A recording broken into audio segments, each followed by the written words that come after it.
প্রিয় দর্শক, আসসালামু আলাইকুম। কেমন আছেন সবাই? আশা করি সবাই ভালো আছেন। এই তো আমার খামারের স্বপ্নরাজের মা আগামীকাল রাত 7টার দিকে বাচ্চা দিছে। এতক্ষণ কত ভোর উলান আইছে, দেখুন অনেক চাপ উলানে।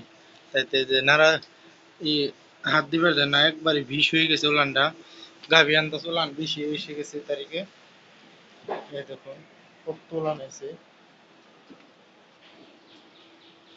দেখতে পাচ্ছেন। কারণ এই উলানটা হলো পুরাটা শক্ত হয়ে গেছে। এই যে এই দেখুন হাত দিলে বাদে এই যে লাথি মারে, কারণ এই উলানটা বিষ হয়ে গেছে। তাই নতুন খামারিদের জন্য বলতাছি, কোনো সমস্যা নাই এই সমস্ত হলে বাদে। এই দেখুন এই দিকে এসে গেছে অনেক।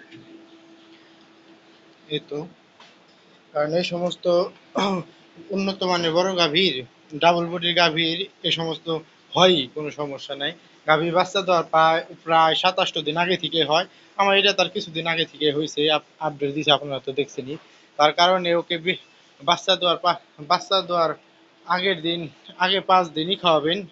এই যে সেটা হলো মিষ্টি সেপ, আর সাথে হলো জিঙ্ক দিবেন। এগুলো খাওয়াই দিলে বাদে উলানটা নরম হয়ে যাবে। এবং কি বাচ্চা তোর পরের দিন থেকেও মিষ্টি সেপ সাথে জিঙ্ক দিবেন। দেওয়ার পরে ওরে দিবেন এখানে, এই যে আছে না, ওই যে মোটর দিয়ে এই যে ঘর ধর না, তো সেই যে পাইপ দিয়ে প্রেসার দিবেন। প্রেসার দিলে বাদে এ জায়গায় নরম হবে। তার সাথে সাথে একটু যে পারে একটু বরফ ধরবেন। তারপর বাংলা সাবান আছে, যেটাকে বাংলা সাবান বলে, সে বাংলা সাবান দানা মূলান সুন্দর করে ধুয়ে দিবেন। কিছুক্ষণ পর পরই ধুয়ে দেওয়ার সাথে সাথে কয়েকদিন গেলে বাদে দ্রুত দুধ চলে আসবে। আর আমি দানাদার খাবার সঠিক টাইমে দিতাছি। এই হালকা দিছি, খড় দিছি। ওকে আমি ঘাস দিছি, কিন্তু কম ঘাস খাওয়াইছি। আর ভুসি 2 বেলা যতটুকু খাওয়ানোর দরকার অতটুকুই খাওয়ানো হয়েছে। কারণ না খাওয়াইলে পরে তো আবার ক্যালসিয়ামের ঘাটতিটা হতে পারে। তার কারণে সবই করতে হবে। গাভীও যেন বাঁচে, গাভীর বাচ্চাটাও যেন বাঁচে, সাথে সাথে যেন ওর দুধটাও যেন সঠিক টাইমে আসে। তাই কিছু তাই আপনাদেরকে সাথে এই সমস্ত কথা বলতাছি, কারণ আপনারা ভয় পেয়ে যাবেন না। যারা নতুন খামারি তারা তো ভয় পেয়ে যাবে, হায় হায় গাভীর উলানে দুধ আসে না কে, কি হলো গাভীর। কোনো ভয় পাওয়ার কারণে ডাক্তার ডাক্তার ডাক দেওয়ার কোনো খবরই নাই। ডাক্তারের যদি একবার আসতে বলেন, ডাক্তার অল টাইম ওকে সুই দিবে। সুই ইনজেকশন দেওয়ার কারণে ওর দুধটা শুকিয়ে যাবে, আর দুধই হবে না। এটা আমি নিজস্ব এটা প্রমাণ আছে। সবকিছু নাই বললাম। আর আপনার যেটা ভালো হয় সেটা করবেন, কারণ আমি বলেই তো দিলাম। আপনারা ওই যে মেস্টিসেপ খাওয়াবেন, সাথে জিঙ্ক খাওয়াবেন।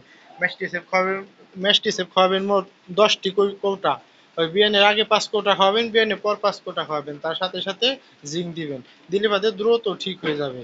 আর তো ওই যে এ, বাংলা সাবান দিয়ে একটু দান সুন্দরভাবে পরিষ্কার করবেন, তাই ঠিক হয়ে যাবে। কিছুক্ষণের মধ্যে আবার ইফতার হয়ে যাবে, আজান দিবে। তাই আর কিছু না বললাম। সবাই, মা অসুস্থ আছে, বাচ্চাও সুস্থ আছে, সবাই ভালো থাকবেন, সুস্থ থাকবেন। আল্লাহ হাফেজ।